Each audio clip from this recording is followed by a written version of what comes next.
बिस्मिल्लाहिर्रहमानिर्रहीम अस्सलाम वालेकुम। Welcome back to my channel. तो आज जो है मैं जा रही हूँ मसाला चने।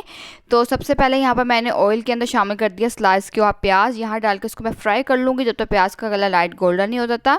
उसके बाद जो है ना इसको बाहर निकाल के मैं इसकी पेस्ट तैयार कर लूँगी। पेस्ट उसके बाद जो है सेम इसे शामिल कर दूँगी सारे साबुत गरम मसाले। इसमें है ज़ीरा, काली मिर्च, दालचीनी, लौंग, बड़ी इलायची और तेज़पत्ता।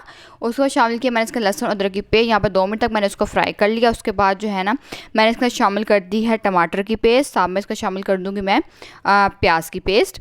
और उसके बाद शामिल करेंगे सब मसाले जिसमें है नमक, लाल मिर्च का पाउडर, हल्दी पाउडर, धनिया पाउडर है।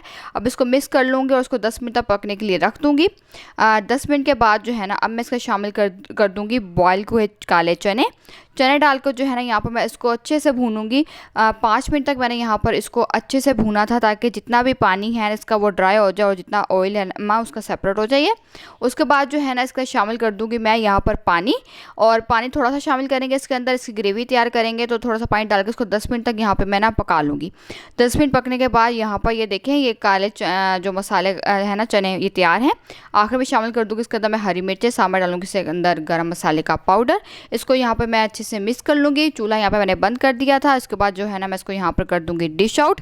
यहाँ पर मैंने इसको हरे धनिया से गार्निश कर दिया। अब इसको जो है ना रोटी के साथ, पराठे के साथ, चावल के साथ खाएं। बहुत ही मज़ेदार चने बने थे।